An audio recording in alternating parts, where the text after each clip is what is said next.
Okay.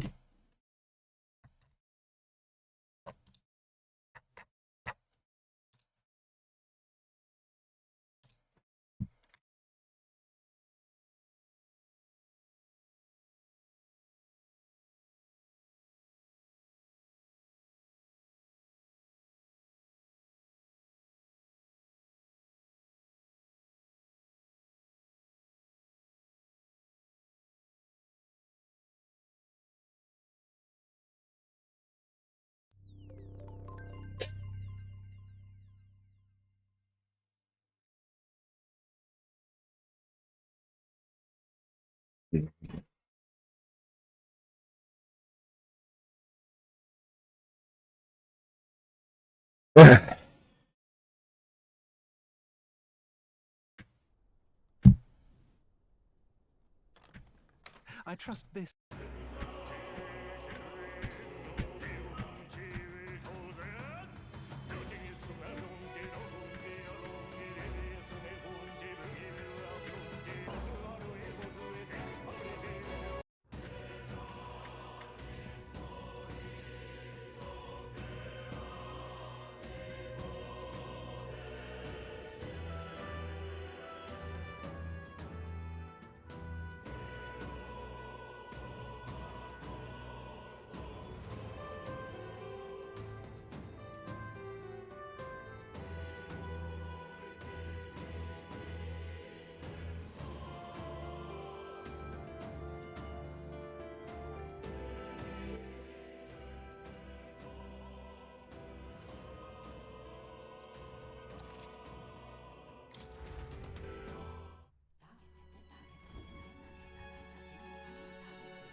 Yes.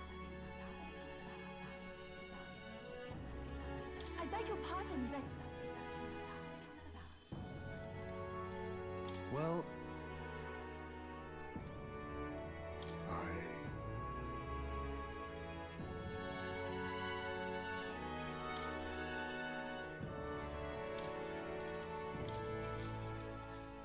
Good night. Time marches on, and the age of a new king draws nearer.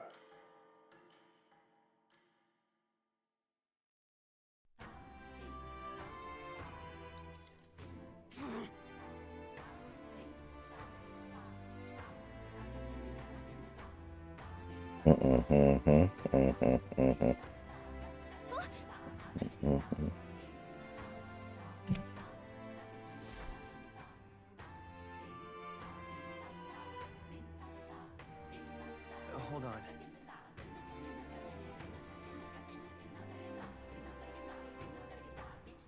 Okay then.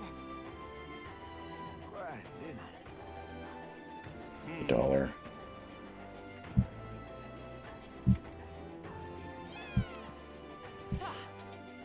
Want something from me? I'll give it to you if you want it.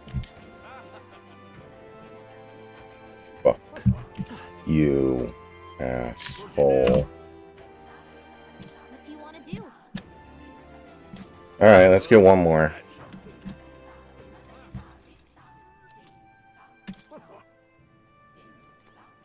Hey, mister! What'll it be?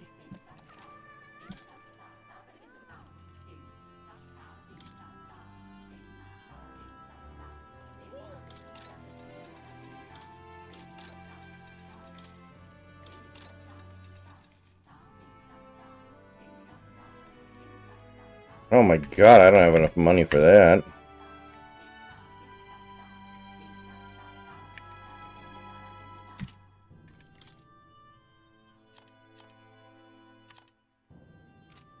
Hey, mister!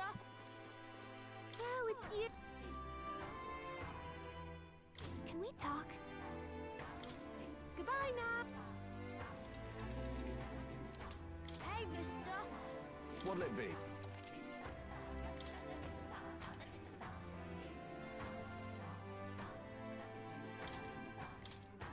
Now then.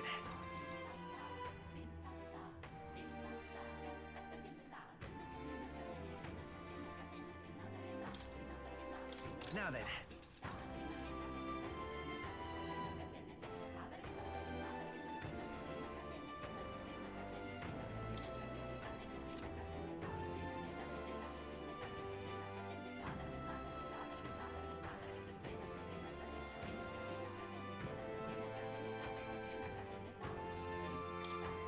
Now then.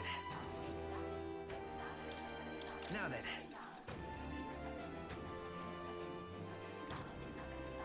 Now then.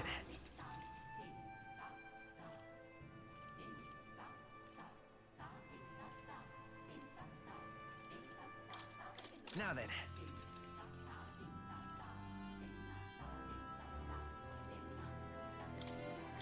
Now then.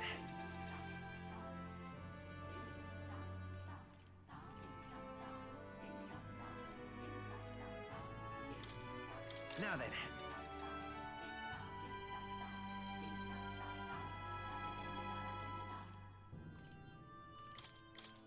Now then.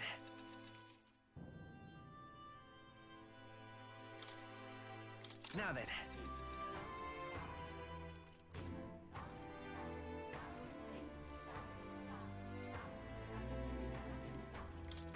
Now then.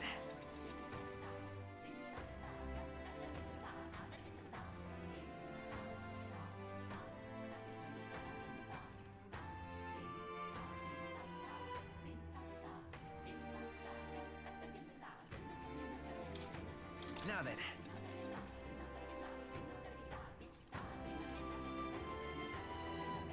Hey, mister.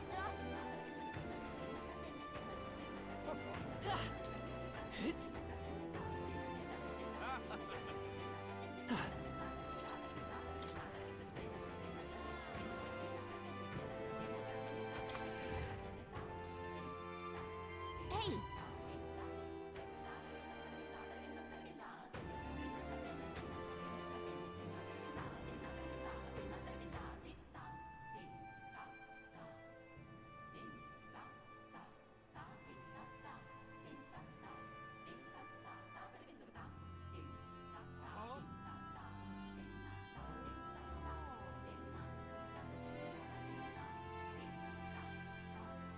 I beg your pardon.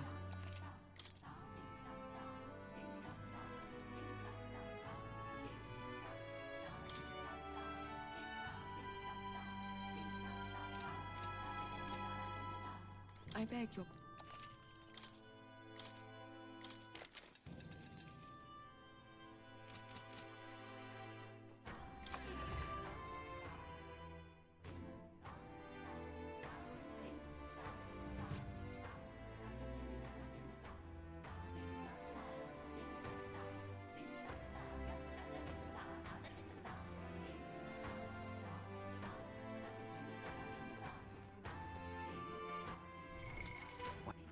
All right then.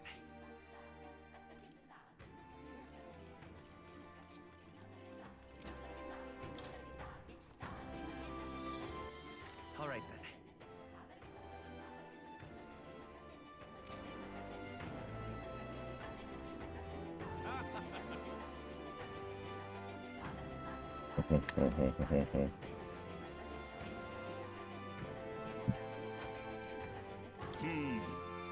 You there?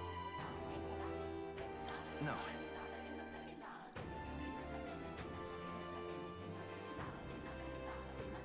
Yes?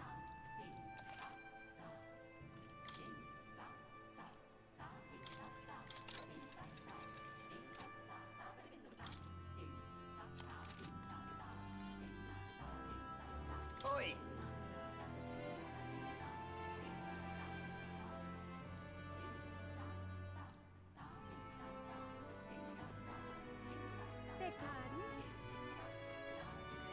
Here.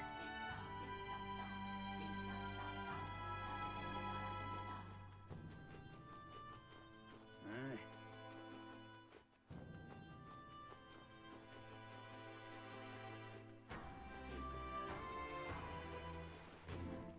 Welcome.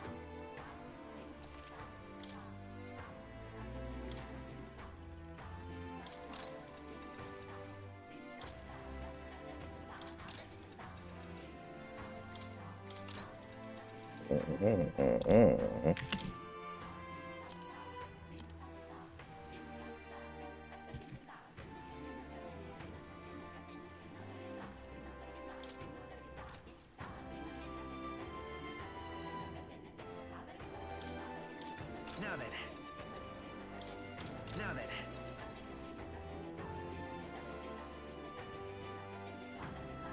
Hey, big country. Now then. Now then. Now then.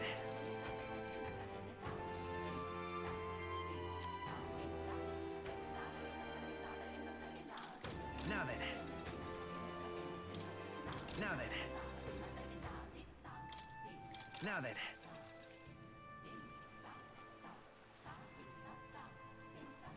Yeah, I haven't looked into it too much, but I've heard it's, like, different. I don't know much about it, though. Now then. Now then.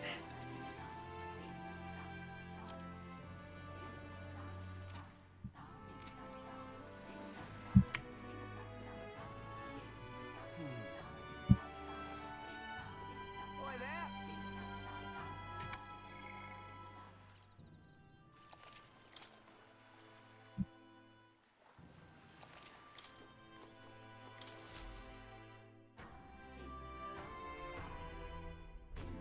Looks like the sea's settled somewhat. We've got a map of the Altaberry region too. I'd say we're set. Now we can leave with our minds clear and pockets full, eh? Where are those brothers? Out on errands? I say we just leave them behind. Yeah, that seems like a bad idea. Well, long as we've got a minute alone, let's go over our plan. As soon as we get to Altaberry, we give Luis the fake lance Nuris made up for us. While I hold on to the real one. Then, on the eve of this divine relic dedication ceremony, we use the real lance to end this, once and for all. He doesn't know we've worked out its powers. We'll use that to our advantage. Juna, we'll need you to convince Luis to attend the eve of the festival. Oh, I've been pestering him to do so for a while now. Don't want him spending the evening in his heavily fortified Skyrunner after all. So where is the false lance in question? Right here, ready to poke an eye out. Oh, what do you think? A dead ringer, eh? Such detail. Even I can't tell them apart. When we get to Altaberry, we'll pass off the fake to Luis. Then, we execute our plan. Oh, by the way, I was talking with the Magnus brothers earlier. Think they might be onto us. That's not good. We'll need to be more careful. Wait, footsteps. Speak of the devils. We'll need to hide the real lance. You're late. We were about to leave you behind. Right, all present and counted. Anchors away, what? Aye aye, me hearties! What's wrong then? Is that not the customary exclamation of sailors? Mr. Buckland was very specific. I wouldn't believe everything he says. 'Tis a strange melancholy, leaving the people we have so recently come to know. We'll be back. With some fantastic tales to tell them too. Yes, certainly.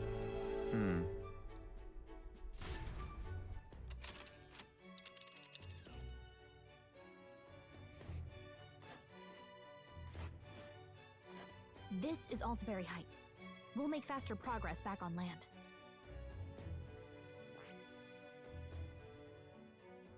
Ah.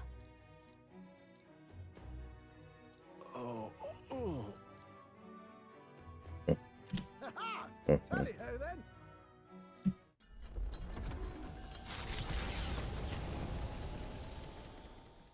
With a new ally in tow, the Gauntlet Runner at last departs the island toward the eastern side of the inland sea. Their destination is the Principality of Montario. Its vast mountain crags, so different from the western terrain, can be seen clearly from the water. Their forthcoming task would be their greatest trial yet. They felt the tension rise in wordless silence.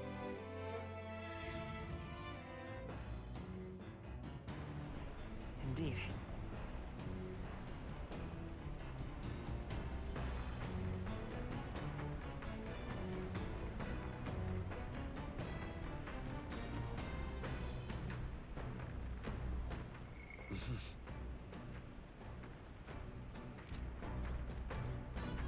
Seriously.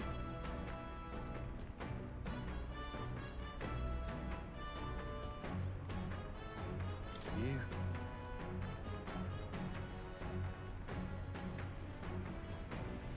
Mm-hmm.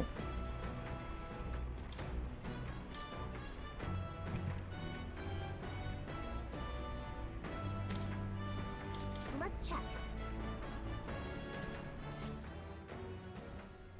Hey!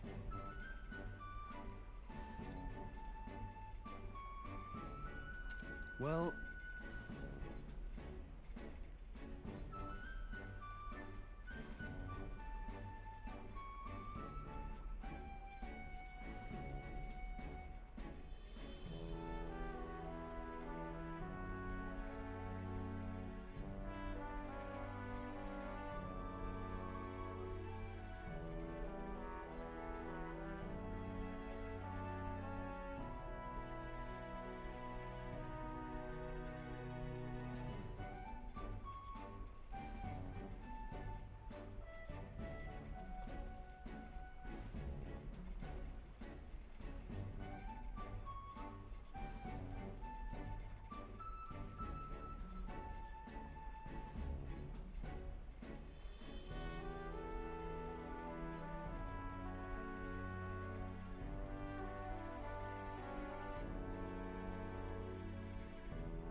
Is this right?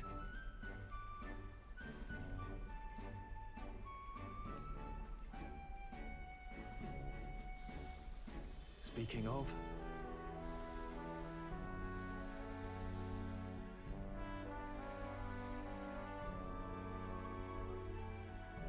I don't know why they'd mess with the Elden Ring formula. The game they made was fine. I don't know why they'd, like, change the gameplay style. There are plenty of survival action roguelikes out there as is.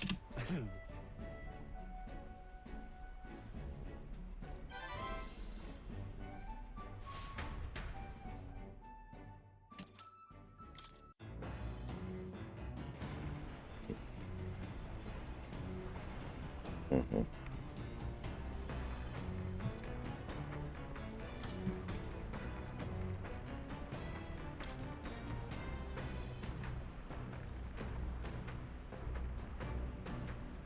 Oh, okay. That's a good one then.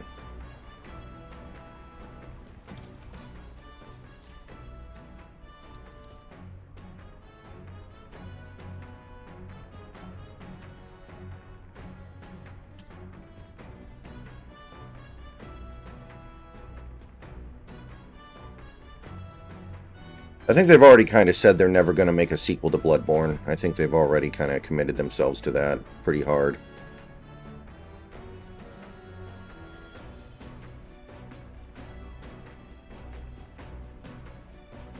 All right.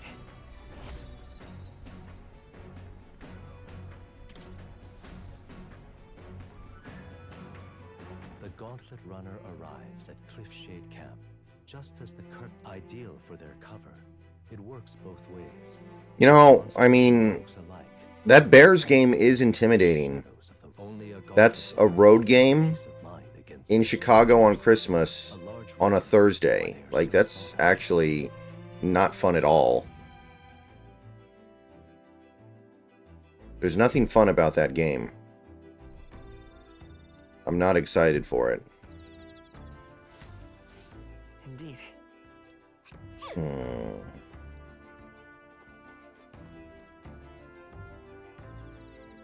Everybody boosts imagination.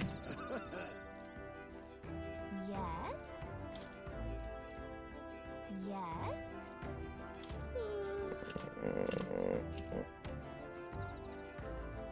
Let's see if there's anything else inside.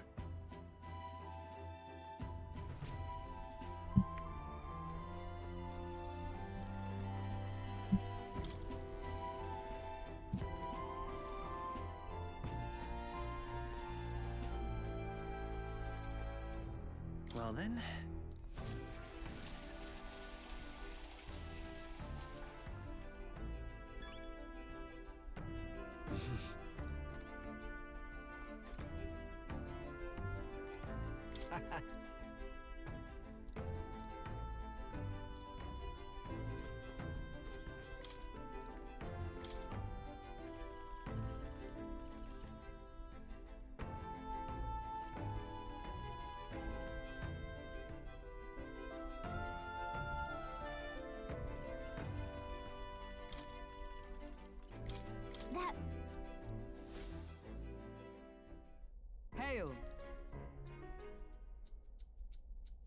It would be really nice to get a happy surprise this week with, like, the Saints beating the Commanders or something. That'd be so big.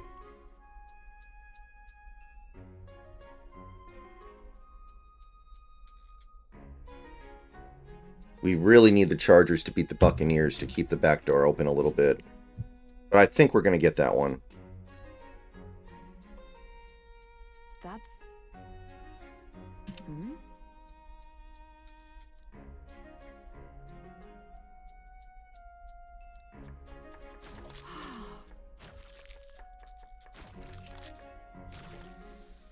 You see?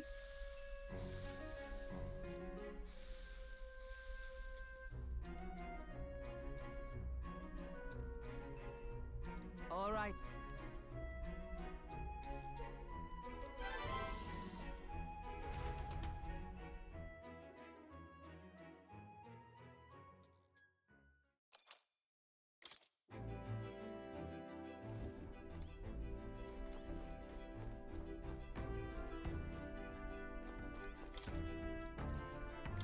No, wait.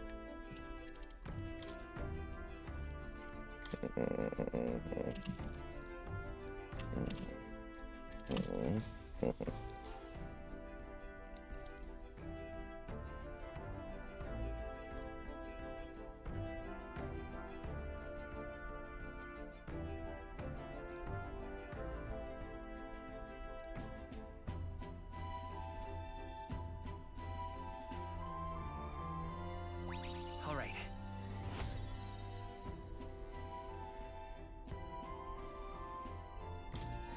Yeah, they did. I remember that, Big Country. I know what you're talking about. Time marches on, and the age of a new king draws nearer.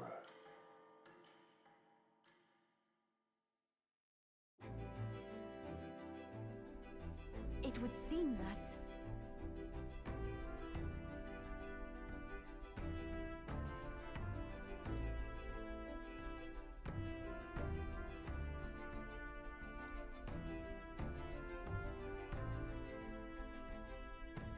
I guess.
So?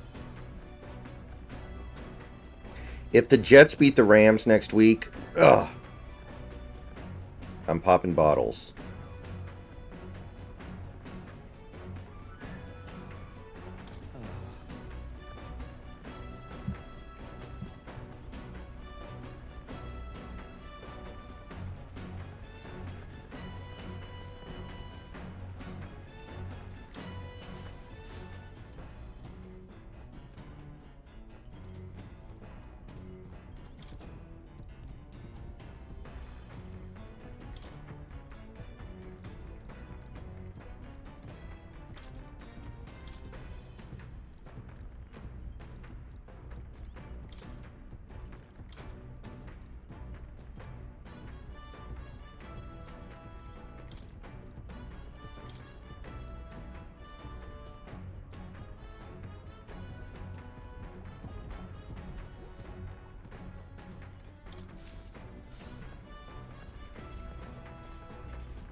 However...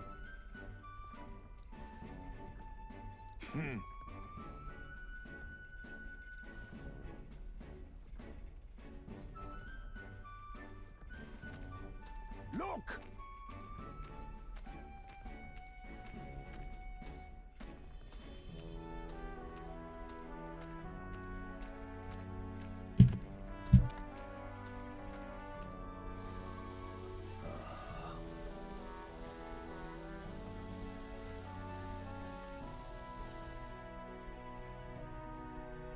In days gone by, Finish your noodles.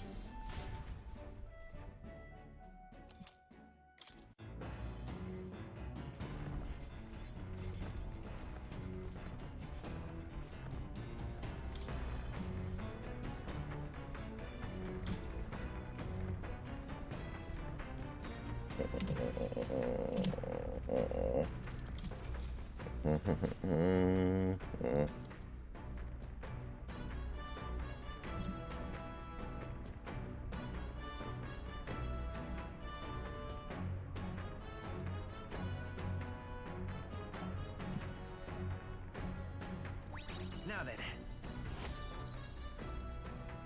Okay, nice. Now we can max out with Maria. Tolerance. Why, that's...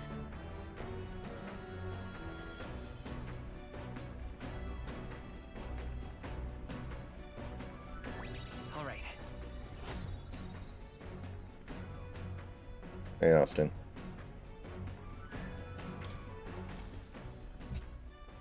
Come look at this!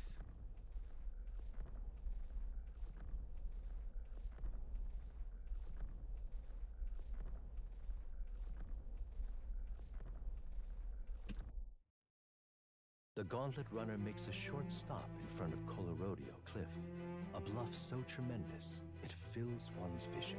Its massive fissure is said to be the vestige of a god's wrath, as only a force capable of splitting heaven and earth could cause it. Perfectly balanced by the work of nature, or the wrath of gods extolled in the myths of creation, none can say.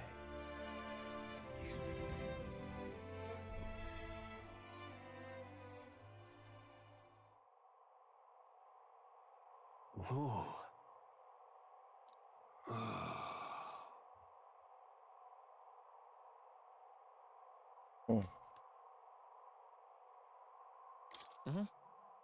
On guard! What? speaking of... Listen! Yes.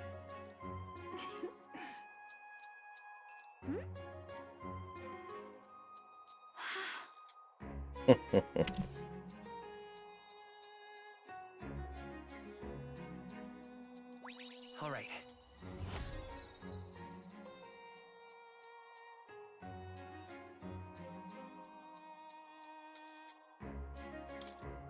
That's funny.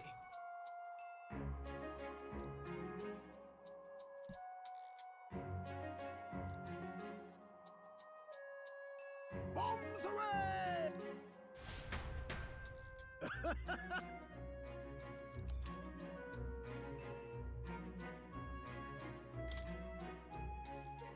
It's genuinely shocking how 10 wins is not going to be enough in all likelihood, but I think that's probably what's going on here.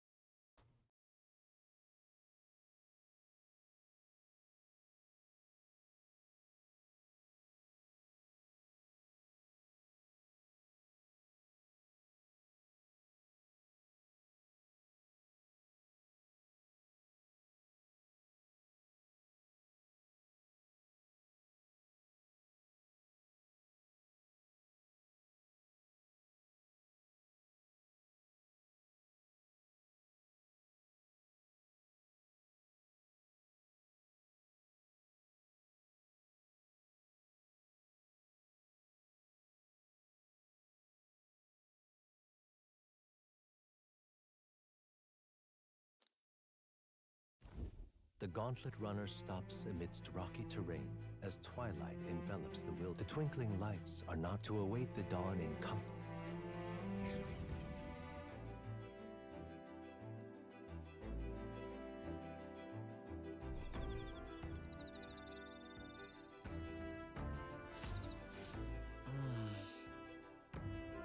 Yeah, Austin, the issue with that is that we'd also lose the tiebreaker with Washington straight up.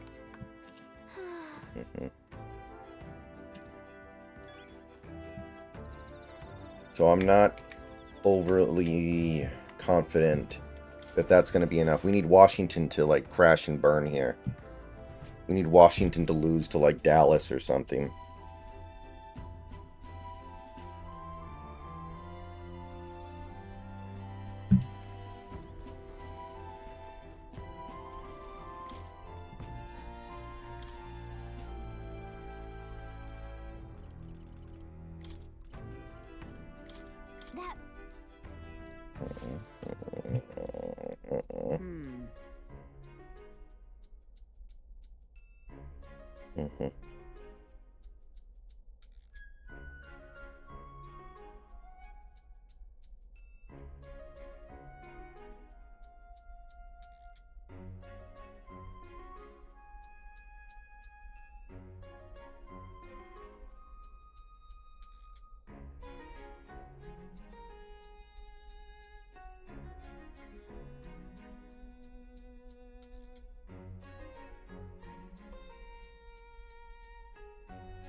Oh, nice.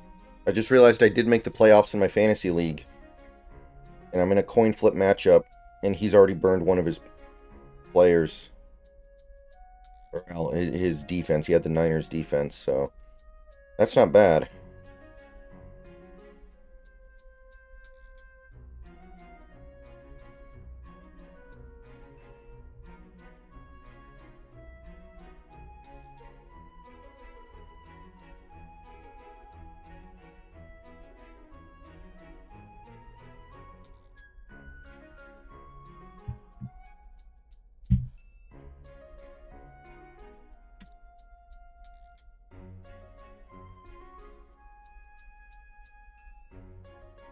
Well, remember, we owned the tiebreaker with Atlanta because we beat them, so them not crashing and burning is not necessarily a big deal. On guard!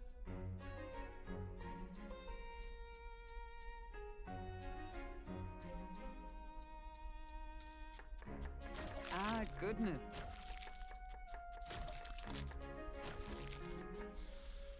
Unnecessary.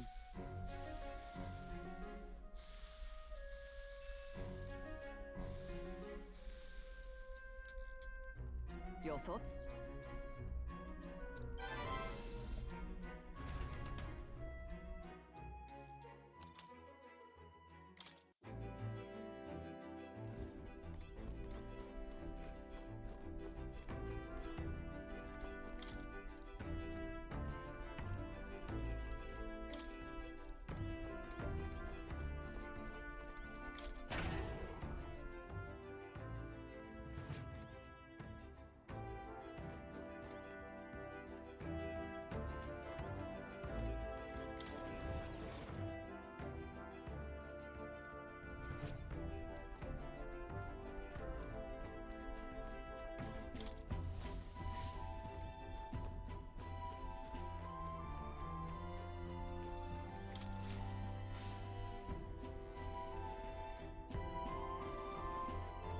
Well met.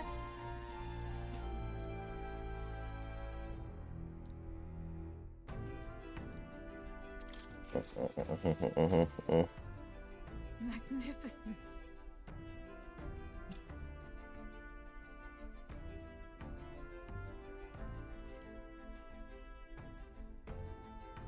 That's right. Indeed.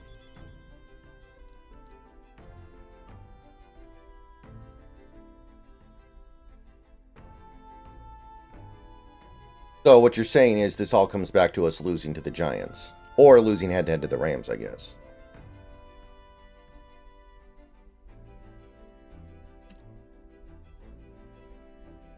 Now then.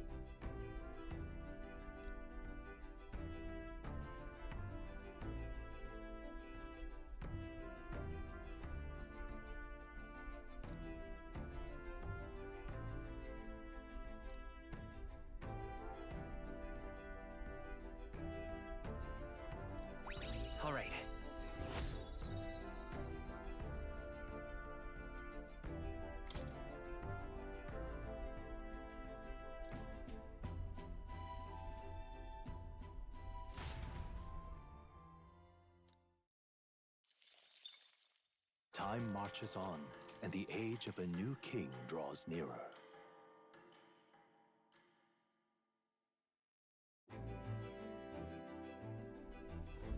Tis nearly time.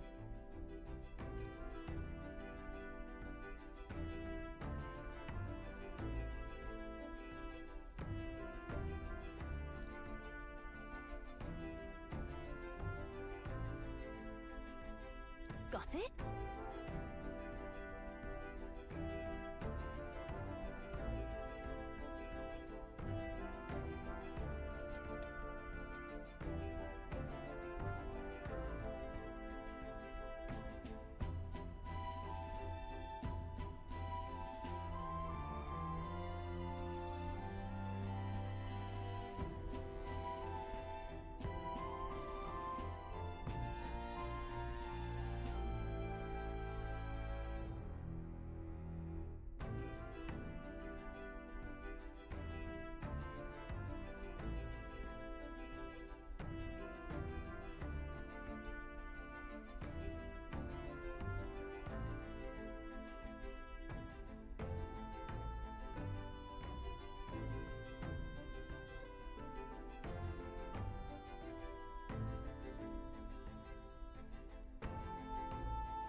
Yeah, that's totally reasonable, Austin, absolutely. But overall, 10 wins is supposed to be good enough with a 7 seed, and it may not be.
All right then. All right. Got a sec?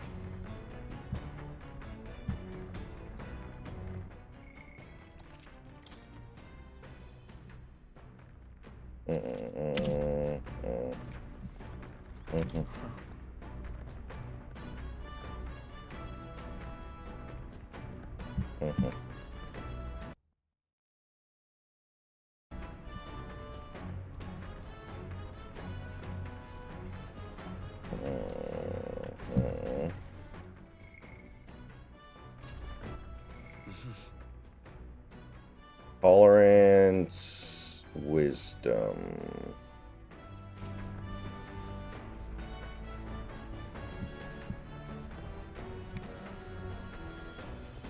Yes. Well met. All right.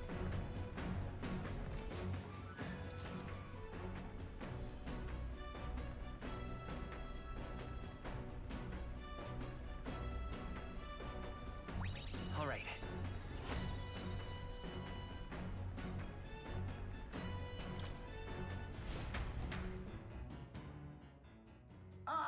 Nura speaking. Before Altabury's mountains, the Gauntlet Runner sets upon the murky graveyard. The colossal bridges overhead are an impressive sight. During the Annex War, this land was a fierce battleground. Many soldiers, unable to return to their loved ones, found their final rest here. But few honor the dead. Their spirits take no solace. Their tragic remains are desecrated by wild dogs, leaving their bones exposed to the elements.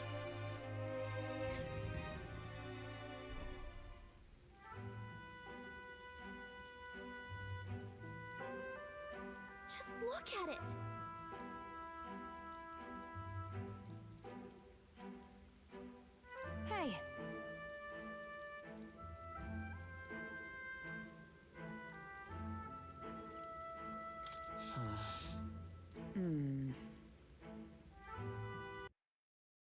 Alright, guys, I will be right back.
Okay, we are back.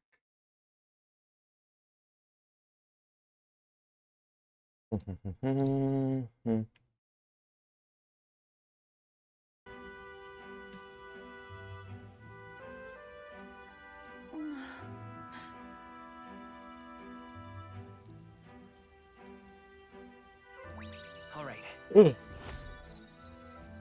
My wisdom's close to maxing. Hey, That. Hey,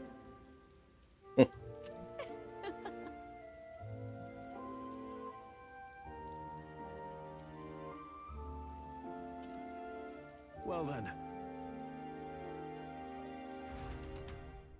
that's my fault.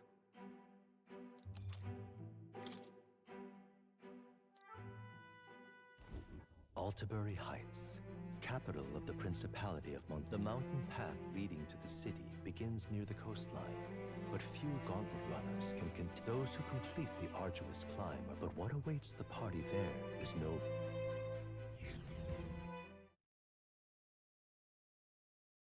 Are you on, voice? Oh, hey Snacks, how you doing? All right. The seat of sanctism. I'm just checking in real quick, responding to the thing that you sent me. I don't know if you'd already read the message. Oh, hold on one second. Well, then, if you haven't, I could just say it to you. Mm-hmm. Yeah. It's insane, because it's easily the most useless jersey of all time. Because he sucks, and he's not going to be in the NBA for long. There's no way that you're going to be able to be like, oh yeah, this definitely shows my street cred, and he's my favorite player, and all this other kind of crap. None of that's true. It was people who wanted to be part of the moment, but the thing is, they sold so many jerseys, this isn't even going to be a collectible, because there's too many in circulation. Right. You need to have all the others destroyed. Right, this is never going to be a big deal. So, in summation, they're retarded.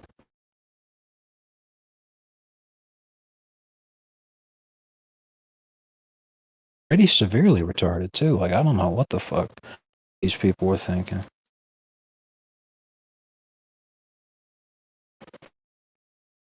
Yeah, so how you doing? What is that giant? Alright, I'm gonna go to bed soon. I just got out of the shower. Alright, man. Have a good sleep and have fun at work. Thank you. But yeah, I'm just gonna chill here, play my game for a couple hours, and then maybe play more tonight. It's Friday night, not much going on. Very chill for me. The monolith. Nice. In Sanctus How's the Scriptura, DLC going, they tell by us the way? stone was shaped by God's own hand. It was alright for a minute, but unfortunately, and this is a huge case of egg on their face, I'm not gonna blame them too hard, because, you know, it's... it was just a bad decision that they made, but it'll get fixed eventually. There's a bug right now with how damage calculation is calculated for very large units, like monsters and monstrous types of units. The reason that's relevant is because this DLC is literally focused around monstrous units for 3 monster-heavy factions. And the problem with the damage calculation is that they made a horrific mistake regarding the damage calculation, and the damage, almost all of it is just ignored. So what you have is the most elite possible. There's 5 tiers worth of units in this game. So what you have is tier 5 units. And they're losing straight up to tier 1 units because the tier 1 units, their damage calculation's not fucked up. But if you think about it in the context of, like, you don't need to know anything about Warhammer, but just think about, like, in your imagination. Imagine a unit of 30 monstrous, heavily armored ogres fighting a group of lightly armored militia with clubs. Armored militia with club wins. Because those giant, heavily armored ogres using incredibly powerful and dangerous magical items and battle axes and all this other kind of shit, their damage is just ignored. So they do 0 damage. Right. So it's not a big deal because modders fixed it within like an hour. Mm-hmm. But here's the problem: is that if you use a mod, as always, the problem with mods is that it can cause damaged functionality from just the mod itself, or with interactions with other mods. And the DLC released right before they went on their weekend. So they already broke for the weekend. They were just like, we're aware of this, hotfix will be coming next week. So it's like, this is the DLC weekend, and there's so much interest in this that the base game, all 3 chunks of the DLC, and the bundle, so that's 5 different things that you guys have in the top 10 Steam bestsellers list for the last 48 hours.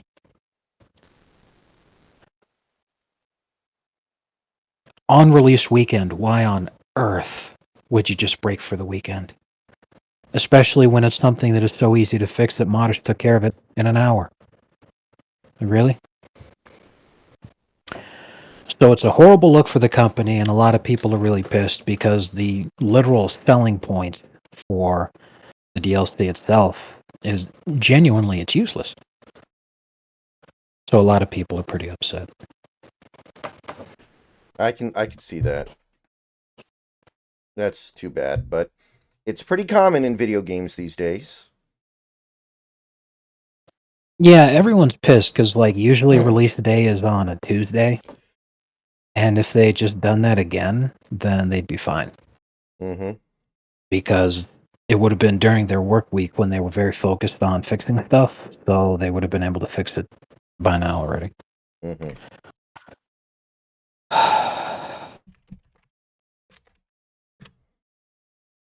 You hate to see it. Oh, have you? I don't know if you've seen this clip yet or not from Sunday.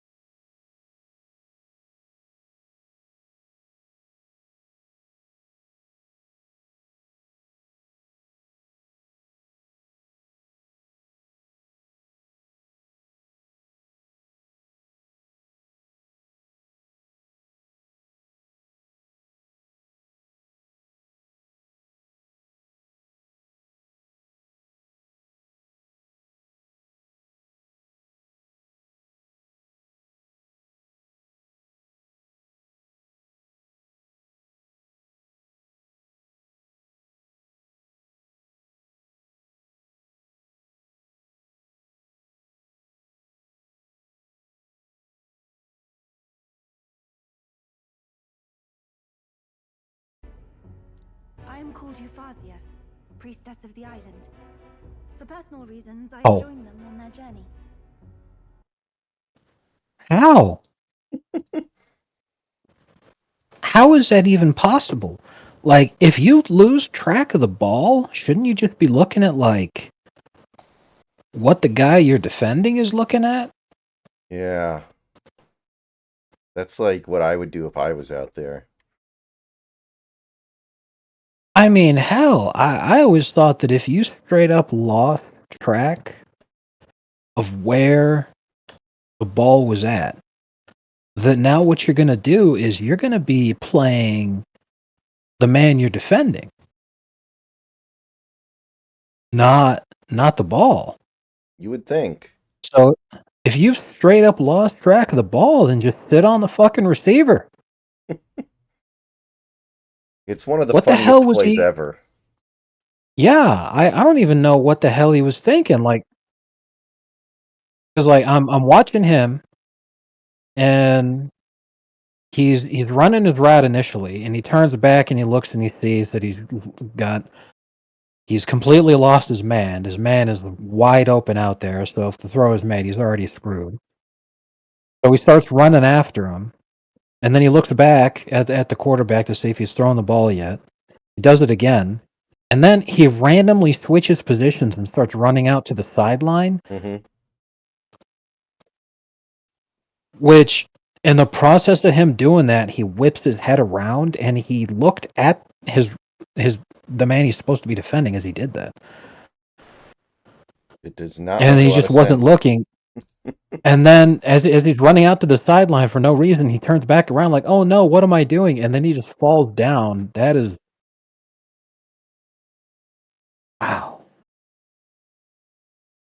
Big oof. You know, I got to sit here and say that 49ers player who said that he just didn't want to play. If the alternative would have been him having a moment like that guy on the Buccaneers, I think not playing was a better choice.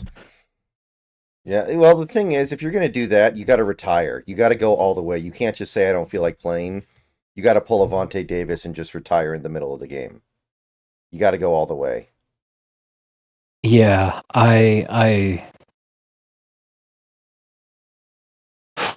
Honestly, is it that different from what LeBron is doing right now? Bro, we in LeBron's ass. That was great. What's your theory of what's going on with LeBron? Do you think it's Diddy related? I'm gonna sit here and say I don't think that it's Diddy related. I'm gonna honestly say that he doesn't care that his son sucks. The team is dog, and they've had plenty of awful players on the roster over the years. So LeBron, I think, is just pissed that they sent his kid down to the G League. I think he is trying to negotiate having himself traded, and any team that actually pulls a deal to do it, I think he's going to make it a condition that they take his son with them, or no deal. Yeah, I would imagine. I mean, he's really easy to throw into a trade. Man, could you imagine if LeBron got himself traded to like the Celtics just to ring hunt? That would be really funny. I guess the most storybook scenario would be trading himself to Cleveland because they're actually the best team in the league right now. If he could trade himself to Cleveland somehow with his son, I mean, it'd be great TV. I would not turn the channel from any Cleveland game for the rest of the season.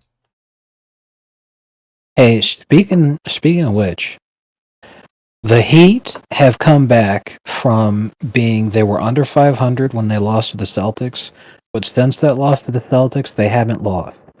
The reason that's relevant is because first they beat the Lakers, then they beat the Suns, then they beat the Cavs. And to be fair, last night they just farmed the Raptors, which is not a huge deal. But they lost to the Raptors a week ago, so it's not like that's a bad win. There's no such thing. But what's really important here is that once those rumors started coming out from Shams that the Heat were actually shopping Jimmy, the Heat haven't lost. Yeah, that's right. And Jimmy's agent went on Twitter and called Shams retarded. Like he literally said, Shams, you should just admit that your media releases are written by ChatGPT. I saw that. Because this is sad. Man. I think the win streak is definitely going to continue because our next game is on the 16th, and it's against the Pistons. And then the real test is going to be a week from today. We play the Thunder. So who knows what's going to happen there? I mean, we'll probably lose. But I mean, you sit there and say that, but we're one of Cleveland's only 4 losses. We just whooped them good. And that's a road game for OKC too. So thinking we'll be competitive is not outrageous.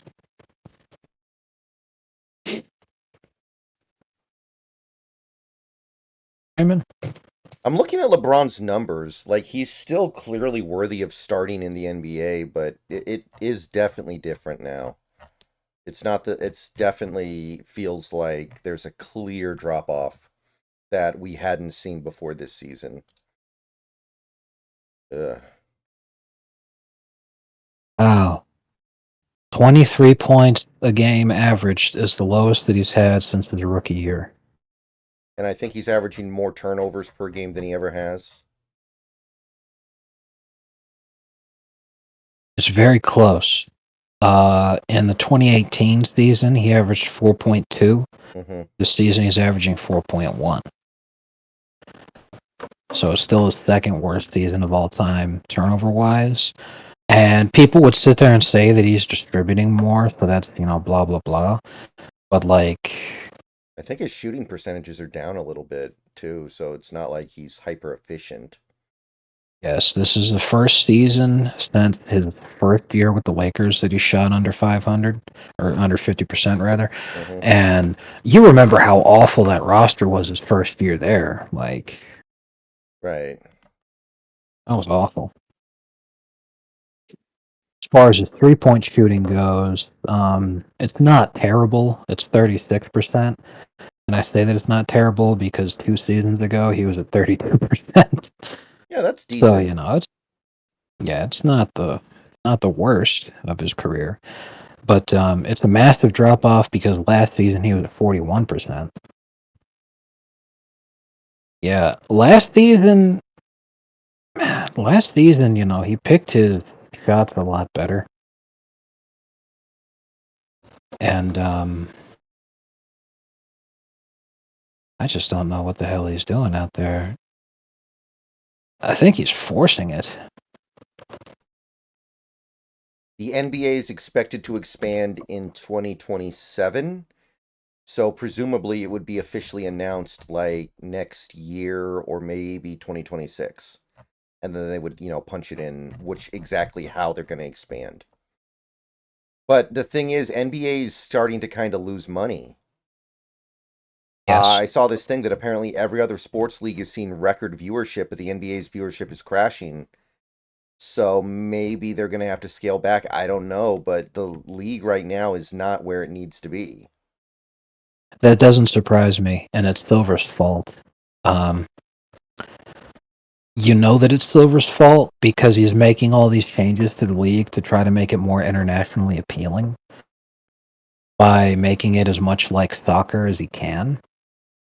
People don't want that.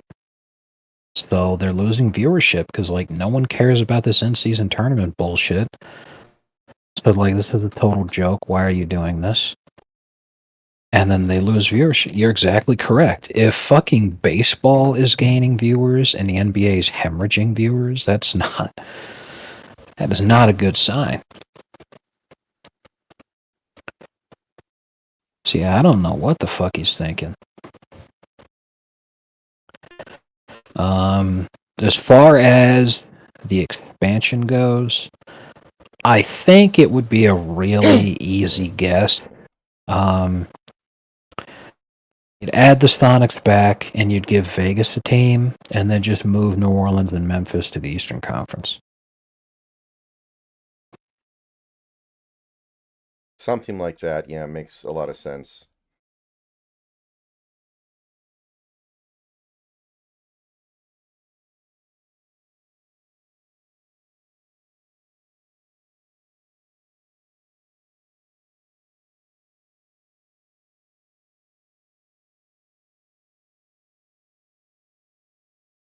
Oh, and I know you can't be here terribly long, so I don't want to get you going on a rant, but I'm sure you've seen the Crystal Mangum story the last couple days. Matter of fact, no, I have not. Keep in mind, I do not spend a ton of time on Twitter. I have very limited free time. So, all right, well, do you remember the Duke lacrosse players raping women thing from 18 years ago? Yes.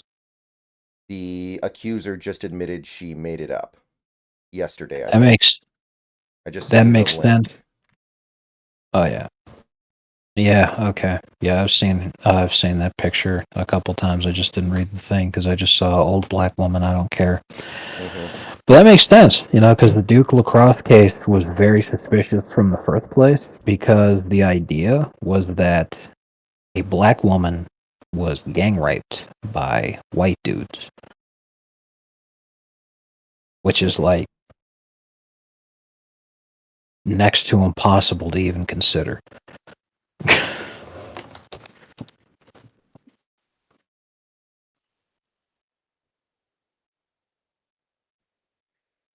But yeah, honestly, she should be executed. And I'm not even I wonder exaggerating or why she meaning or would come out anything. after Just, 20 years, man. Like, what? Like, what's the point now?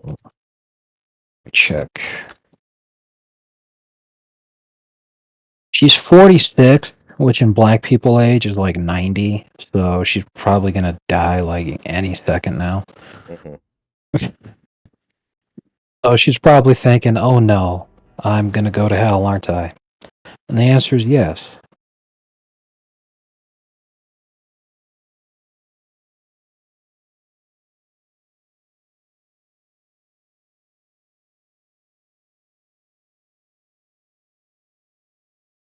Well, looks like TikTok is getting banned in America.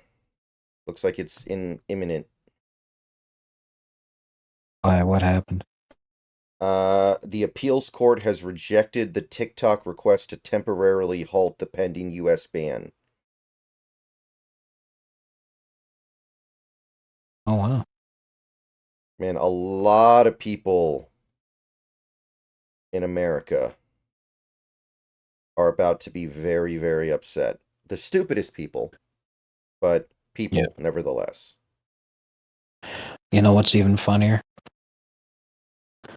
A lot of retards are gonna end up blaming Trump for this, and he's not even president yet.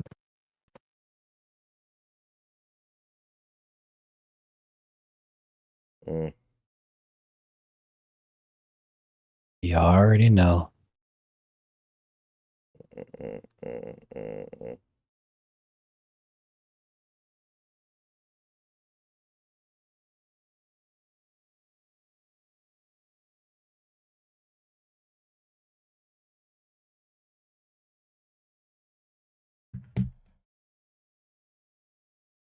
Yeah, I mean, I think Trump came out against the TikTok ban.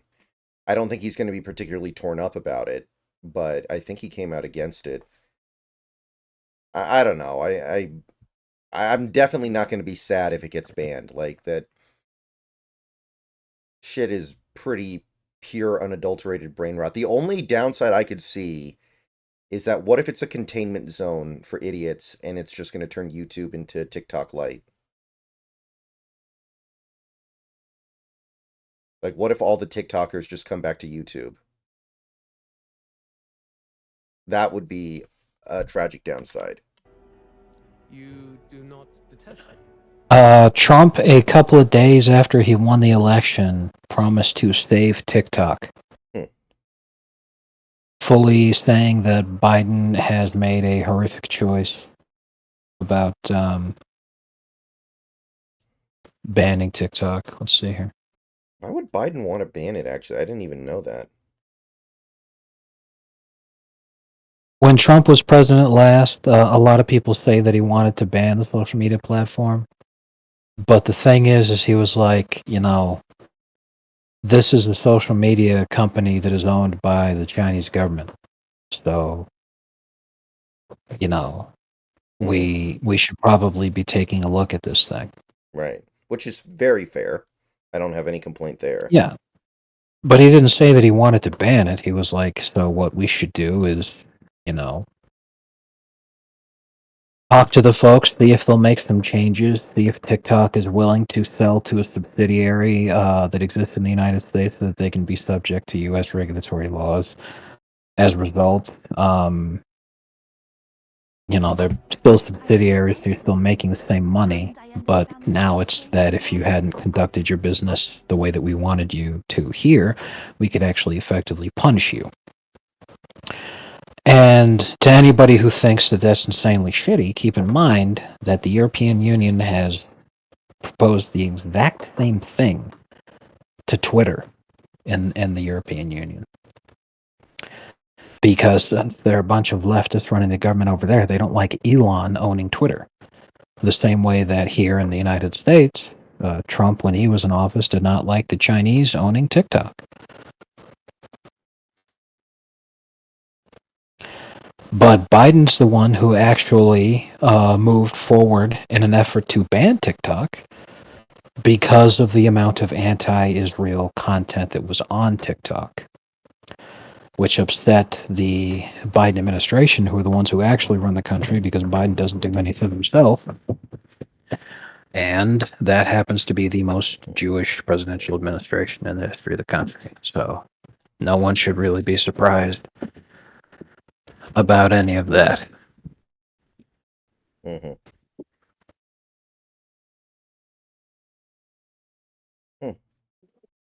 Here's a good one. Man, suddenly Kofifi doesn't seem so bad, does it? I just headed downstairs. Check what you sent me in a second. Okay. I gotta collect some of my laundry. My last stops before bed. All right. So, before you go, I am workshopping a little theory, and I want to run it past you real quick. And I want to hear your perspective on it. So, okay, well, give me a second because I'm gonna walk into a dead zone. No problem.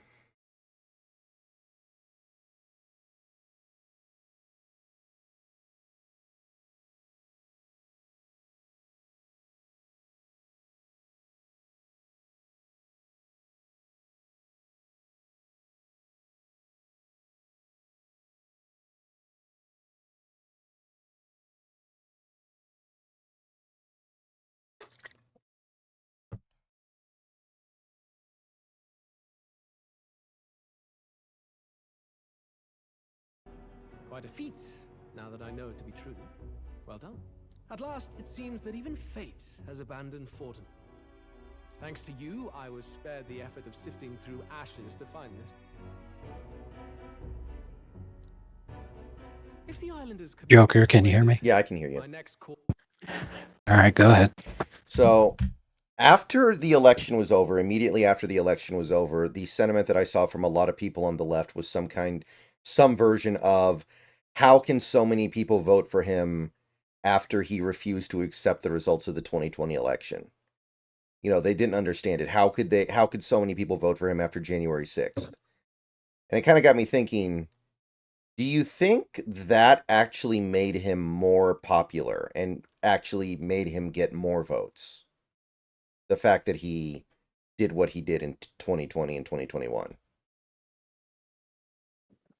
Like, I think I think there are more people who decided to support him after that than people who dropped their support for him because of that.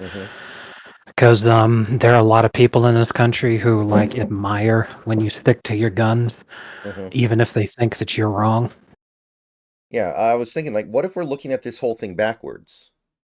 Because I remember very clearly, not that there were a lot of people that did this, but there were definitely some people that did this in 2016 when Hillary Clinton immediately conceded. There were definitely people on the left who were furious with her. They were like, no, she should fight this. She should demand recounts and audits, and she should sue the United States. She should go to the Supreme Court and demand they honor the result of the popular vote, or they should demand a redone election because of Russian interference. And they were really angry that she just rolled over. So it got me thinking, maybe you're better off showing that you're not going to quit and you're not going to stop fighting.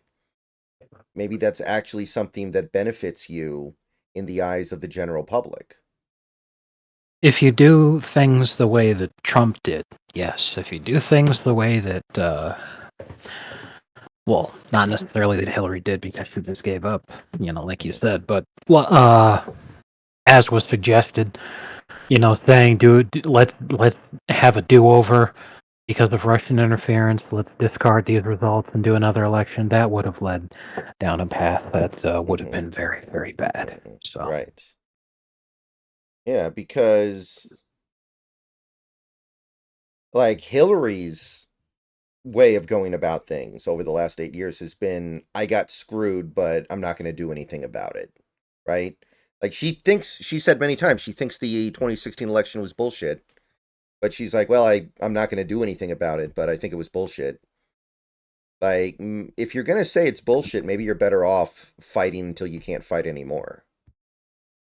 Yeah, and Al Gore did the same thing, and he still says that he got fucked, but he also asked for 18 billion recounts. So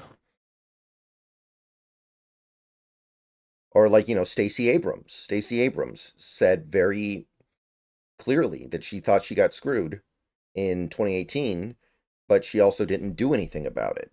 And she ran for, I think, senator 2 years later and got completely wiped out. Like, she didn't even get close the way she did to the governorship in 2018, if I recall correctly. Force would have been to raise their village to the ground. The Caradrius's batteries would make that a fairly simple task. I really don't feel like Googling her right now.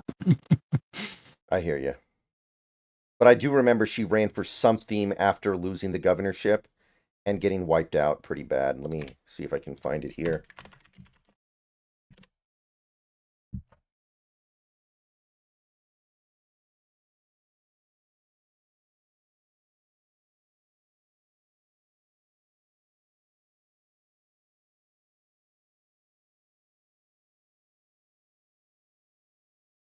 Okay, yes. She lost the governorship by 1.4% in 2018 and then ran for governorship again 4 years later and lost by almost, what was it, 8.5 points. So she lost mass popularity from 2018 to 2022.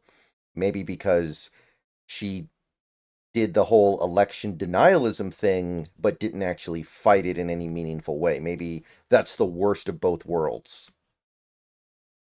You're better off either just taking it or actually fighting it as much as you can. I have a potential explanation here, too. Mm-hmm.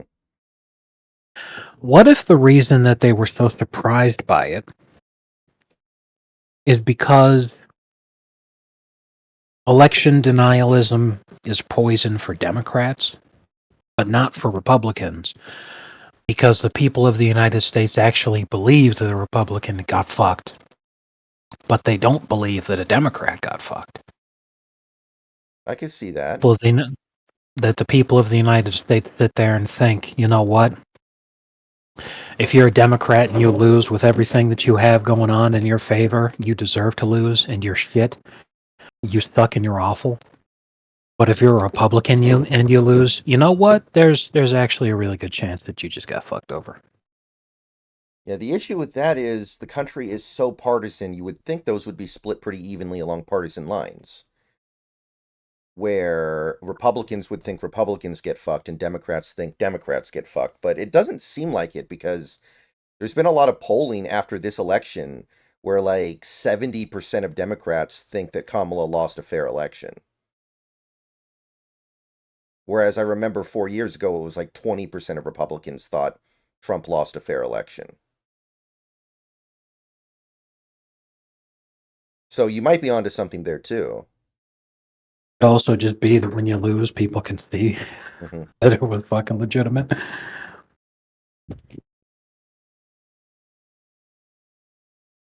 I mean, hell, Kamala lost so badly this go around that it actually made people realize that 2020 was a complete fucking joke. Even people who were Democrats.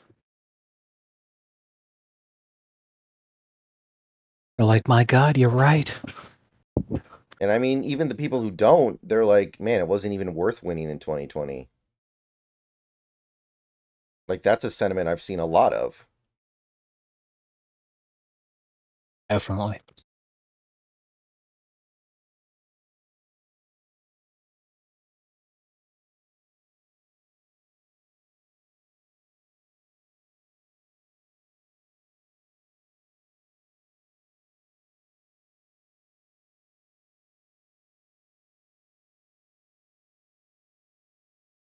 Man.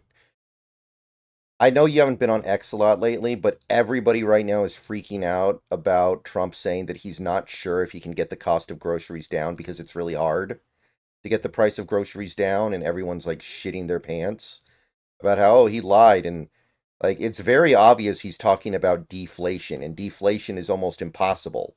So he's right. Prices typically don't go down unless something really, really bad is happening. Deflation usually means like, yeah. Well, the the country's reason that it's collapsing. really the reason that it's really difficult for him to achieve something like that is because that aspect of fiscal policy, he doesn't have authority or power over. That's just the Federal Reserve. Mm-hmm.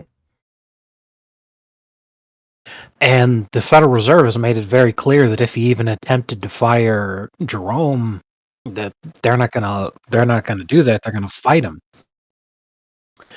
So he's like, pretty much the only thing that I, as president, could do is just fire the guy and recommend a replacement, but they don't have to take my replacement. And if I fire the guy, they could fight me over it. So the best he can do is come up with a great economy, which would strengthen the value of the dollar, which will itself cause prices to go down. Well, But the Federal Reserve, when you say go down, do you mean down relative to the dollar or down period? Because down period would imply deflation, which is very rare in my experience. it would be down relative to the dollar, where essentially prices would, in effect, be going down because they would stay static. They would stay the same. Maybe go down a little bit based off of whatever companies wanted to try to compete that way by lowering their prices. Mm-hmm. But with the value of the dollar going up, your dollar would be more valuable and be able to get you more. Right, right. Why So yeah, that kind of thing. But sacrifices necessary to save the many. Was that not the exact reasoning by which your countrymen would have seen you die?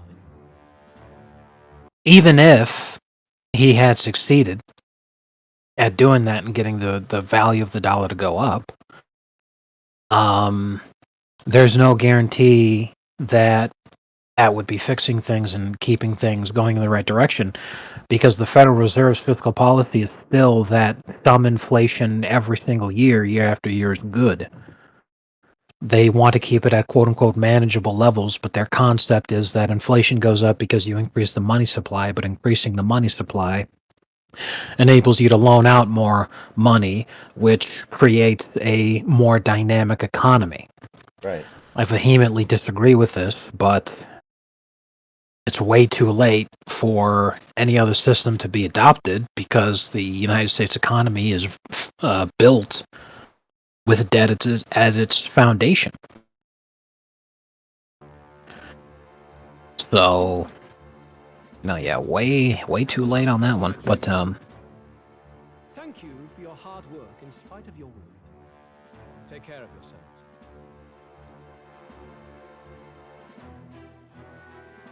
Now we need only to wait until tomorrow for the Saints' Day festival.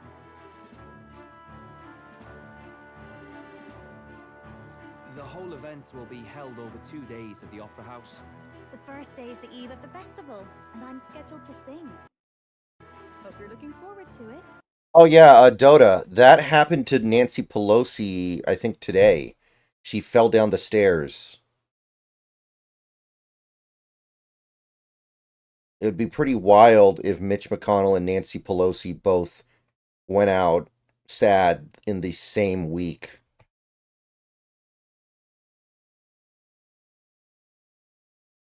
yeah, that actually would be pretty funny. What would be even funnier is if they were using falls as an excuse, but what was actually happening is some masked Avenger was running around Washington beating the shit out of these people. Like Rorschach or something? Oh man, that would be hilarious. Main festivities start on the second day. That's when all these divine relics will be dedicated Wow. and sealed. I just saw that test thing. As you said, wow. Good God. Oh, Fifi doesn't look so bad all of a sudden. That's horrifying. Straight up. So, I do go on Twitter and I see that Gary Busey's trending, and I don't know why, so I click on it. And apparently it's some really horrifying looking person who kind of resembled Gary Busey talking about they got their 6th COVID jab. Oh, I saw that. In case you don't know, we're in another major wave with COVID-19 hospitalization rates the highest for 12 months. Really? The highest in 12 months? What you meant to say is that it's flu season. What a scam. Like, Oh, good God. So, Kraven the Hunter came out this week, and, yeah, that.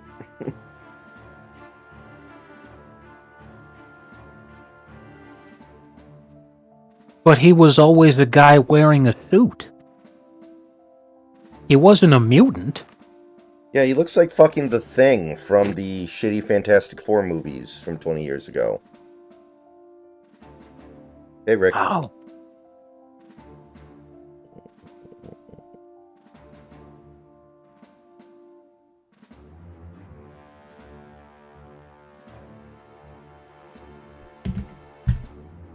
How does this stuff get past focus testing, man?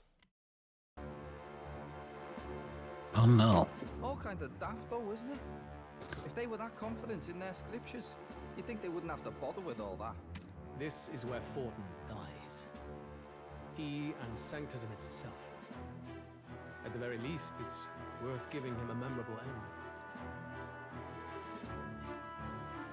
end. Lord Louise, I do hope you'll come and watch me sing this time. We missed you at the opening ceremony. If you're not there, it'll hardly be worth it. You needn't worry. Having come all this way, it would be a waste not to show. Well, I'm off to check out the Opera House. Want to make sure everything's shipshape for my solo, of course. The rest is up to you. Why would you say that? You have all performed admirably. You exceeded my every expectation. Soon, Fortin's reign will come crashing down. From this point onward, I would have you forfeit the competition and dedicate yourself fully to my campaign. Understood. For now, rest your wings a while. Tomorrow's festivities will be a grand show indeed.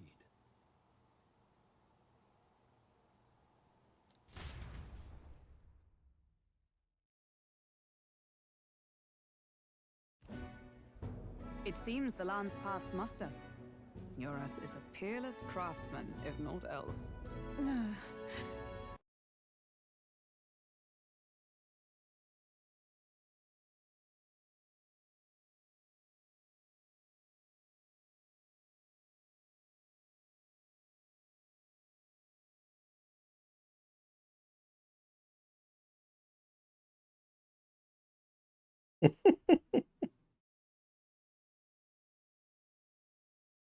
You'll probably appreciate this one.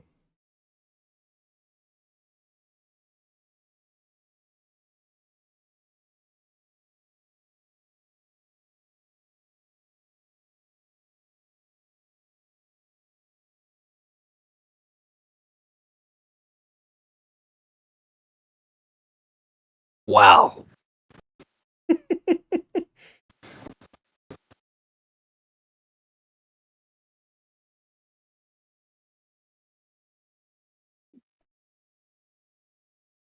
We did it, Marty. We absolutely stopped 9/11.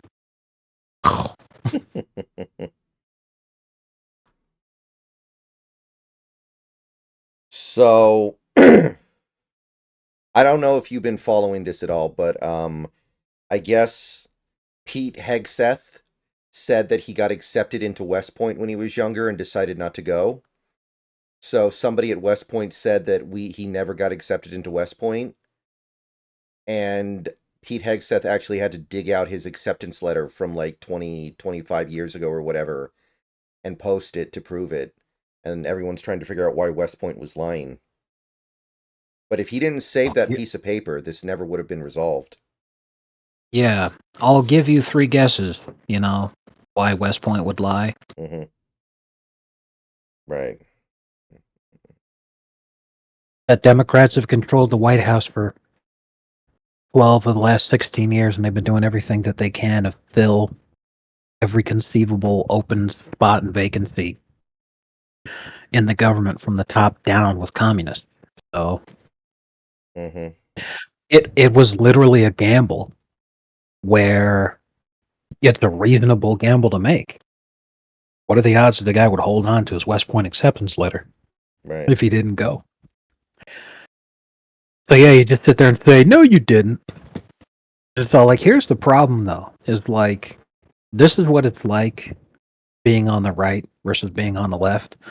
If you're on the left, you can say any bullshit you want. People will not come after you. But if you're on the right and you say something that is factually correct, people by default will not believe you, and you need to go to absurd lengths to prove yourself, and by the time that you finally do, the only thing people have to say is, why the fuck did you keep that evidence? Like, remember that when Kavanaugh exonerated himself with the whole fucking retarded accusations and bullshit, Yeah. and leftists to this day still believe that those accusations were 100% accurate? Right. They're like, what are the odds that a guy keeps a journal detailing his exact events 40 years ago? And it's all like, what are the odds that a woman would hold on to not accusing a guy of sexual assault for 40 fucking years until he just happens to be nominated to the Supreme Court, and you would just easily believe that. This city's in the palm of Forden's hand, and we're the ones who humiliated him. I remember during the that, yeah. exhibition. All the same, we're about to do something big. To be honest, I'll take anywhere, so long as I can stretch It's all so tiresome. It's cold. Yeah, I'm freezing my wings off. Then why don't we look for an inn run by a Mustari? I thought this city was the seat of the church. In times before the church, it said many diverse faiths and teachings took root in this city. That's why Montario is the only mainland nation that trades with the islands. Indeed. My grandfather often said that until his generation, the only prominent building of the Sanctus Church was that opera house. So your overtime work schedule persists until January, basically? That's the general gist of it? Unfortunately. Alright. So I'm going to try to get through these games, and by the time you're out of that overtime period, I should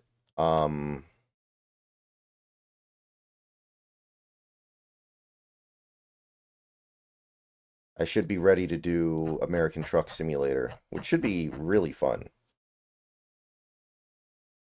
People are saying that the overtime might be done by the 29th. Okay. But I don't think so, because we're still doing the overtime by the 28th. So I'm like, why would the 29th not be the same shit?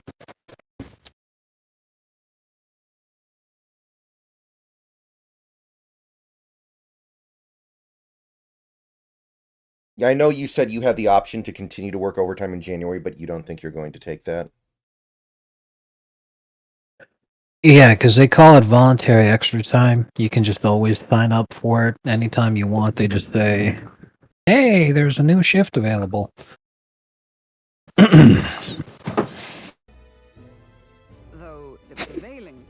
But while I can choose to do that at any point, I don't think I'm going to do it in January because I'm already very exhausted. Right.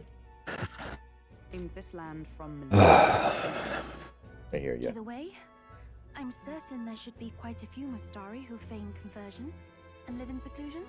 If one of these Mustarians really exists, it may work in our favor. Let's look for it.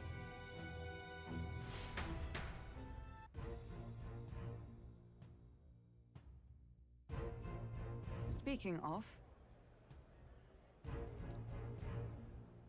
Certainly.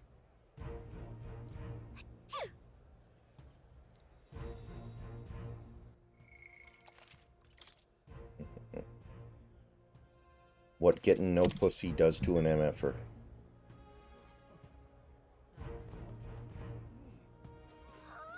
The one Twitter thing that I had decided to be a part of, I don't know if you've seen it, but have you seen this guy who's a business owner in Missouri who's been talking about immigrants are so much better than natural-born Americans and white people are spoiled? I think I missed that. Well, he was talking about how, exactly like it sounds,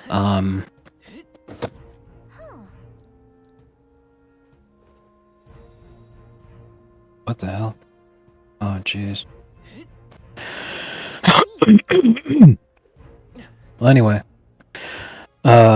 just like I said, he was saying white kids are spoiled, I like immigrants for my company better. You know, you're not entitled to inherit the country just because you were born here by the accident of birth. You know, blah blah blah. The American identity is nonsense. Migrants are better workers. Blah blah, etc. Well, people doxed the guy, and it turns out that this company that he's so like, oh, blah blah blah, freaking out over is he doesn't even sell anything. What he does is he's just a warehouse where stuff that somebody else sells is stored, and then when it's purchased, he ships it out. Right. And you know, he doesn't give anybody any benefits, and he makes them work 3 12-hour shifts a week. Okay. The absolute max you can make at this company is $20 an hour. If you worked at Amazon, you would make more than $20 an hour while working 5 8-hour shifts. You would have benefits, and there's a ton of other good things too. And I bring that up not to say that Amazon's the best place to work in the world, but like think about how many people you've known or heard about on the internet complaining about what it's like to work at Amazon. And Amazon's objectively better to work at than this place. So like, dude, white kids aren't spoiled. You're just putting people through shit for no reason, paying them horrible, non-competitive wages, and the only people who are taking those jobs are illegals.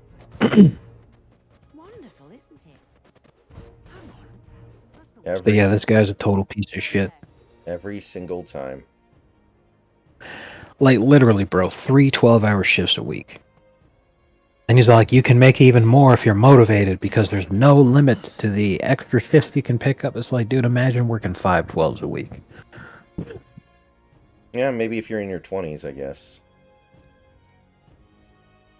Fuck. What's his it? Now, how did I wind up here? All right then.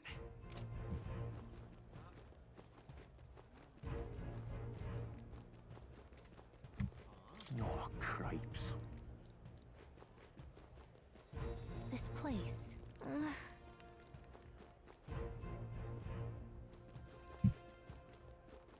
Look, I don't give it to Susie King. I just want some. So you know what I found out yesterday that I had never known until yesterday? That's really weird I didn't know? What's up? Sally Field voiced the cat in Homeward Bound.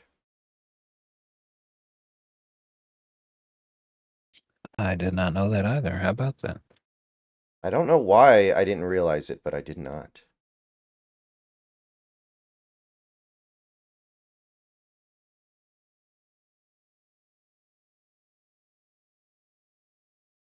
What am I planning on playing after Metaphor? Well, I need to finish Demon Souls. I know that.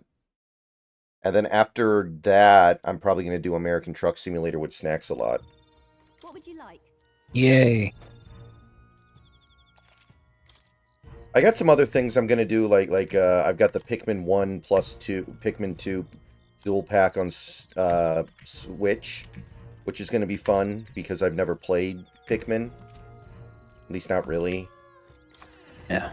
The first 2 are Pantheon games. They are goated. Look, I don't give it to Susie King. I just want some coin.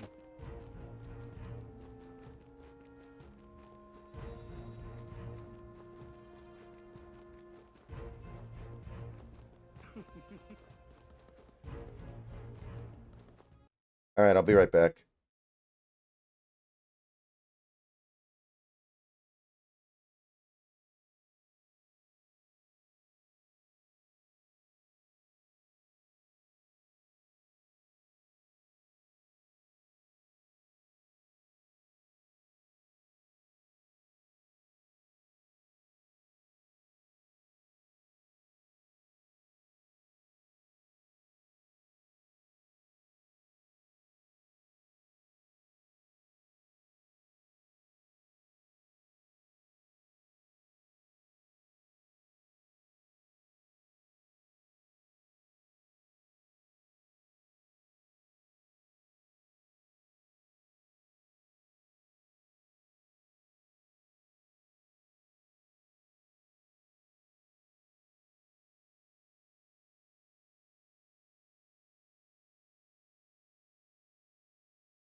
Okay. What now? All right then. Damn.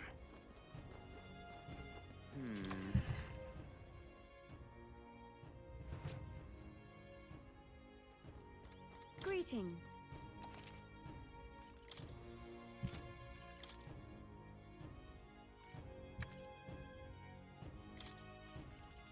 Cool.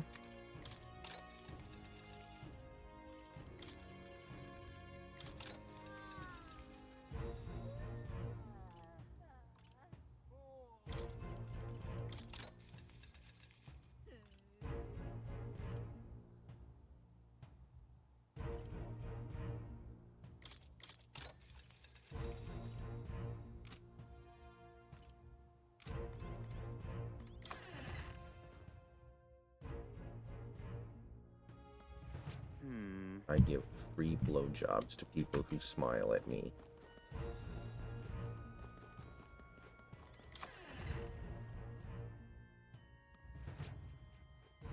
Get yourself a good deal.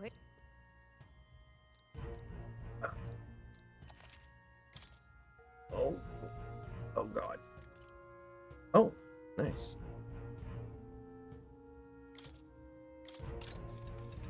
Yeah.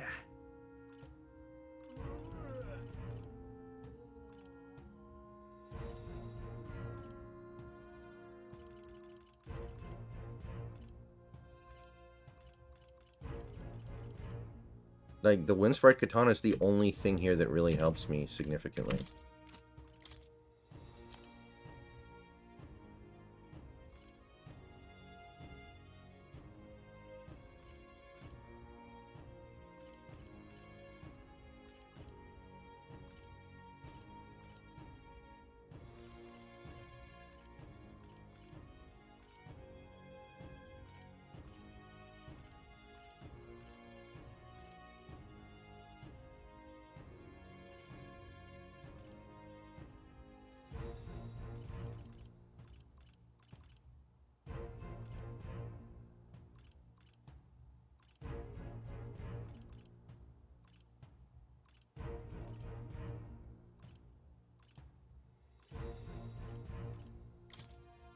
Now then.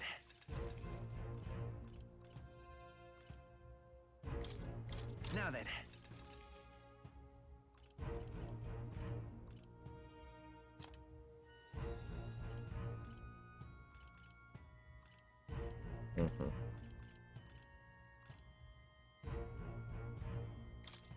Now then. Now then.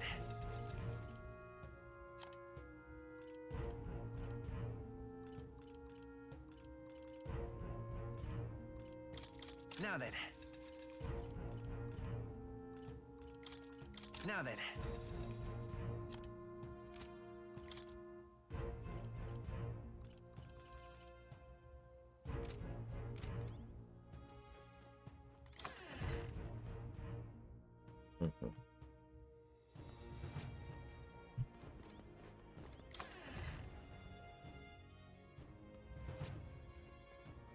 Ah, hello.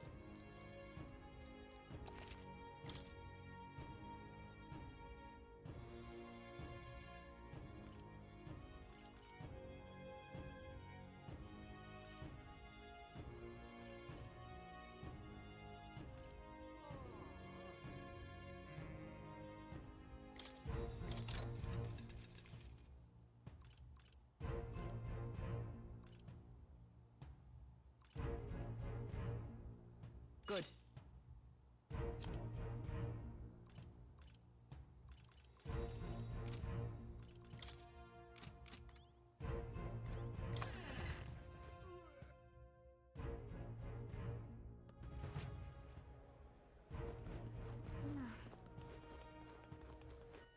All right then. Well, well. How absurd!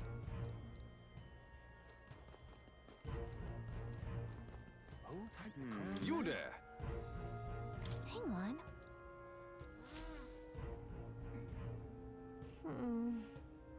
Let's see.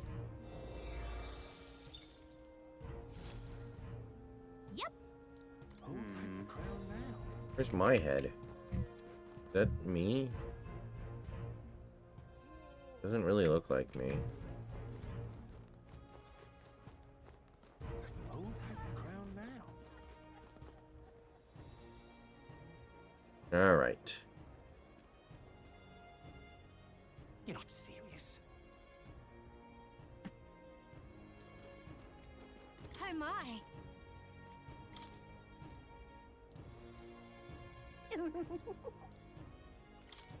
So long, man. All right then.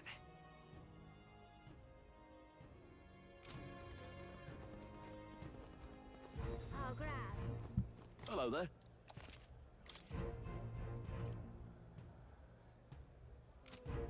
Alright, so at some point I'm gonna grind up money, and then when that happens, I will definitely have things to buy.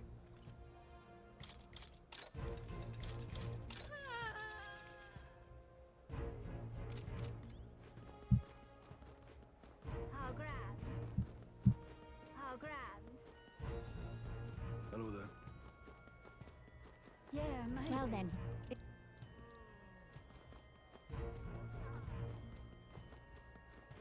Oi! Ridiculous.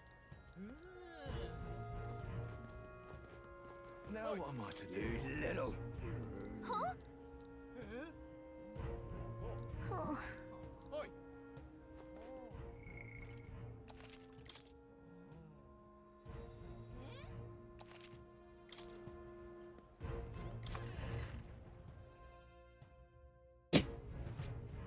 Welcome.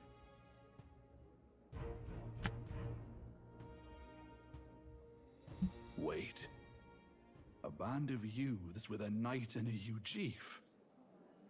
Are you perhaps the candidate who brought Joanna the Sanctoress to confess? One glance and you knew. Listen, we just... I don't care if you did the deed or not, but please take your business elsewhere. I'm sorry, but I have my own reputation to think about.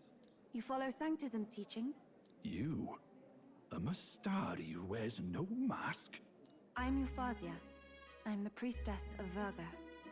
No, of Edria. The priestess? Impossible. The island priestess would never leave the village behind. I have my reasons, but I wish to see the outside world that I might better protect our island. I have no proof, but... You would raise another tribe to the throne. 'Tis a longer story than we've time to tell. We only wish to avoid a tyrant's reign. Yet 'tis not from our own ambition that I speak so. The throne belongs to one truly worthy. But if you insist, we will leave. It's just... You look so like the priestess before you, I can't just turn you away. Fine. You can stay here, as long as you don't make trouble for me. Thank you. I suppose it is easier to understand each other without the masks in the way. Not all of us mainland Mastari hate the Sanctus Church. We'd rather preserve the peace we have. And, well... It's a sorry excuse for an innkeep who turns away travelers. Thank you. We're in your debt.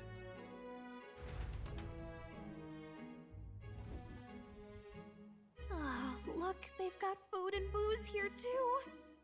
And it's so much cooler, which means fewer bugs. Perfect. It seems they have an imitation of the island spring here. We can bathe. I should invite Juno when she's back. Bathe?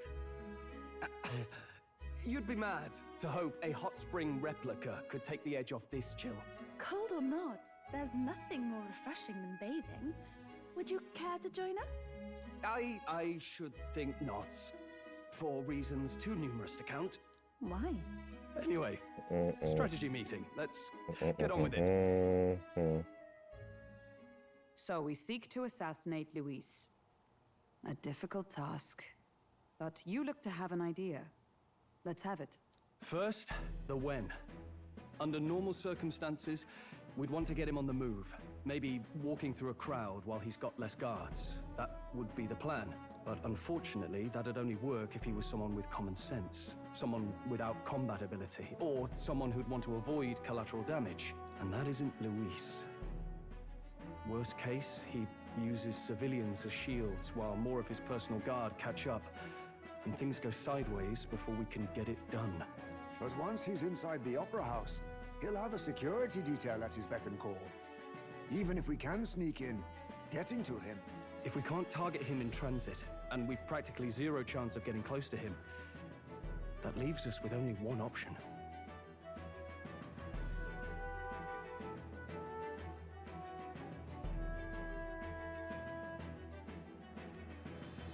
We join his personal guard ourselves?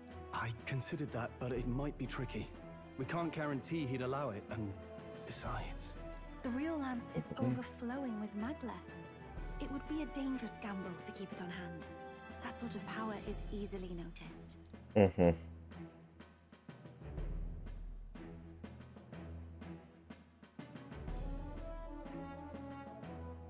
We attack from a distance. Exactly. A bow and arrow isn't gonna do much good, right? It needs to be the lance. Of course. So, what if we threw the lance? Pierced him through from a distance? Yufa, as the priestess, you can command the lance to return to you if it's far away, right? You would have me use that power in reverse to cast it out instead. According to Juna, the ceiling of the Opera House has a chandelier big enough to support a person. From above, we'll target Luis in the royal box seats. You realize the entire audience is below that lighting? A stunt like that would get us noticed instantly. Wait, are you suggesting we do this during the show? Luis will be distracted. It's the best opportunity we could ask for. Besides, with Yufa there, we can even recover the lance easily. Hold a moment. I would need to launch it like an arrow. Such distance and such speed would require incredible focus. I don't think I could do it while aiming. Then just concentrate on the sheer mental force of it. Someone else can take over the role of actually throwing. This gambit is sounding more far-fetched by the moment. But we also can't afford to wait for another opportunity. There is no other opportunity. Luis intends to kill Forden during the festival. That means if we do nothing, the fake will be exposed, and so will we. Indeed. Once our betrayal is made plain, we will never find a way to draw close to him again. This will likely be our first and last opportunity. But who's actually going to do the throwing? I'd rather leave it to you. With the royal magic protecting you, it's less likely that we'll fail this, even with interference. Besides, laugh, if you like. I know it sounds silly, but I really do believe you have the power to change fate itself. Indeed. Everyone here knows that firsthand. I feel the same. If I can trust you to do it, then I should be able to do my part as well. Will you do it, Captain? I planned to from the beginning. Right. I see. Well then. We're counting on you. On the day of, Juna will be at the venue ahead of us. We'll have her open the service entrance, and we'll infiltrate from there. Is there anything I can do to help? I want you to lure Luis's guards outside and cause a commotion while he's making the throw. I'm sure the Magnus brothers will be guarding the place too. Hulkenberg and I will secure the exit route in advance. Luis is a formidable foe. But we've overcome plenty of obstacles. Let's believe in the strength that got us this far. We can do this.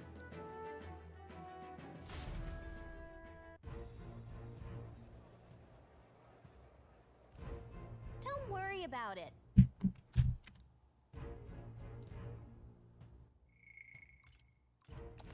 Alright guys, that is going to do it for this stream. Probably going to stream more tonight. We'll see. See you guys later.